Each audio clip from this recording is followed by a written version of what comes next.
जय हिंद साथियों। आज हम बात करने वाले हैं कांग्रेस की, और कांग्रेस के जो खास करके जो बेंगलोर के अंदर से 42 करोड़ रुपया जो पकड़ा गया है कांग्रेस नेताओं के घर से, उसके बारे में बात करेंगे आज। आप लोग जरूर चर्चाओं के अंदर सुने होंगे कि कर्नाटक के अंदर पैसे नहीं है, लोगों से बड़े बड़े वादे किए जा चुके हैं। कांग्रेस पार्टी ने वादा किया कि हमको आपको ये देंगे, ऐसे विकास करेंगे, ये कर देंगे, सारे लोग को नौकरियां मिल जाएगी, ऐसे व्यवस्था करेंगे, रोजगार सबको मिल जाएगा, सबको मतलब सब कर्मचारी होंगे और सब ऑफिस जाने के लिए एकदम तुरंत जाएंगे, इस तरह की व्यवस्था करेंगे। घर से निकले और ऑफिस के लिए रवाना हो जाएंगे एकदम आराम से। कर्नाटक बेंगलोर के अंदर ऐसा ट्रांसपोर्ट व्यवस्था करेंगे कि मतलब चंद मिनटों में ऑफिस से अपने घर और घर से ऑफिस जाने के लिए कुछ ज्यादा जद्दोजहद करने की जरूरत ही नहीं होगी। तो लोगों ने इस तरह की जब वादे कांग्रेस पार्टी ने किए थे, लोगों ने वोट दिया कांग्रेस को, कांग्रेस की सरकार वहां पे बनी। कांग्रेस की सरकार जब बन गई और जिस नेता ने भाजपा के ऊपर, बीजेपी के मुख्यमंत्री के ऊपर, भारतीय जनता पार्टी के ऊपर कर्नाटक के अंदर 40% कमीशन लेने का जो आरोप लगा दिया था पहली बार में, उसी कांग्रेस नेता के घर से ये 42 करोड़ रुपया बिल्कुल बिछा करके मिले। इनकम टैक्स डिपार्टमेंट का रेड पड़ा। और ये जरा इस पूरे मसले, पूरे प्रक्रिया को समझने के जरा प्रयास करते कि ये 1500 करोड़ रुपए का टारगेट मिला है कर्नाटक को कांग्रेस की तरफ से, जो तेलंगाना के अंदर चुनाव जीतना है तो उसके लिए 1500 करोड़ का टारगेट। इस टारगेट के अंदर कौन कौन लोग मिले हुए हैं, कौन कौन हिस्सेदार है और किस प्रक्रिया के तहत ये काम पूरा किया जा रहा है।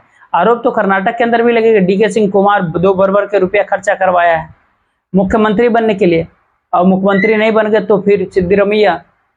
फिलहाल इस पूरे प्रक्रिया को जरा आप समझिएगा तो कांग्रेस की जो करनी है और कथनी है उसको जरा देखिएगा।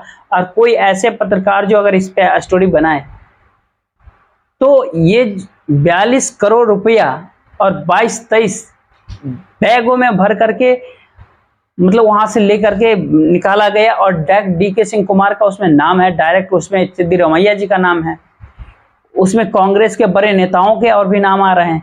लेकिन खबर जो है मेन स्ट्रीम पत्रकारों से यह गायब होगी। खबर इसके अलावा और भी है, बड़े बड़े खबरें आएंगे इसके बारे में।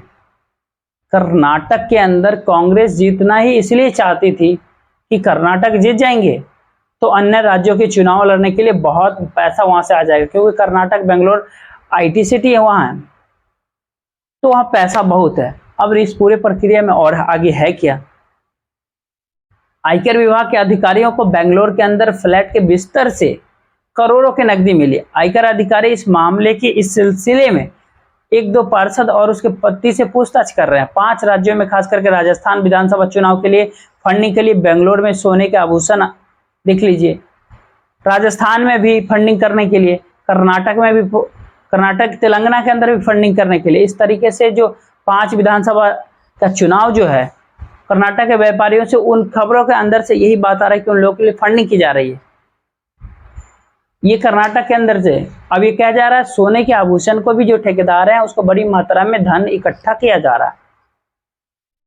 ये सारी फंडिंग जो है सो चुनाव के लिए, छापेमारी हुआ कब, कैसे, क्यों? बेंगलोर में 665 करोड़ रुपया रिलीज किया गया था, कुछ चुनिंदा ठेकेदारों को दिया गया जो कांग्रेस पार्टी से संबंधित थे या कांग्रेस पार्टी के करीबी थे, उन ठेकेदारों को मिला। आईटी को यह लग गया कि इनकम टैक्स डिपार्टमेंट को कि एक चुनिंदा लोगों को ही क्यों, क्योंकि अचानक से जो है पहले इतना नहीं मिलता था, अचानक से कांग्रेस की सरकार आई तो उनकी इतना फंड रिलीज किया। फंड किसने रिलीज किया भाई? फंड रिलीज होगा ठेकेदारों को, तभी ठेकेदार जो उसमें से काम करेंगे चुनाव लड़ने के लिए, तभी तो उसमें से देंगे पैसा। आईटी की निगाह उस पर थी। एक जगह से खबर मिल गई इनकम टैक्स डिपार्टमेंट को, आईटी को, कि इतने पैसे इस फ्लैट के अंदर रखे हुए हैं और ये पैसे जो है जाने हैं तेलंगाना चुनाव के अंदर खर्च होने के लिए। फिर क्या था, फिर आईटी उठे और रेट डाल दिया, और रेट जैसे ही पड़े वैसे ही माल मिल गया।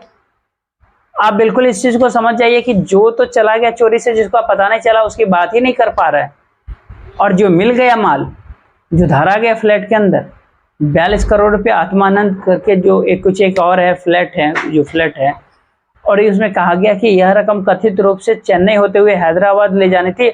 इनकम टैक्स के अधिकारियों ने मुखबिरी से मिला हुआ सूचना के आधार पर उसको छापेमारी की और मुंबई सरकार पर, दिल्ली सरकार पर उनकी योजनाओं में 40% कमीशन लेने का आरोप लगाया था उन्होंने, जिसके तरीके से बीजेपी के विधायक ने मानहानि का केस भी दर्ज करवाया था।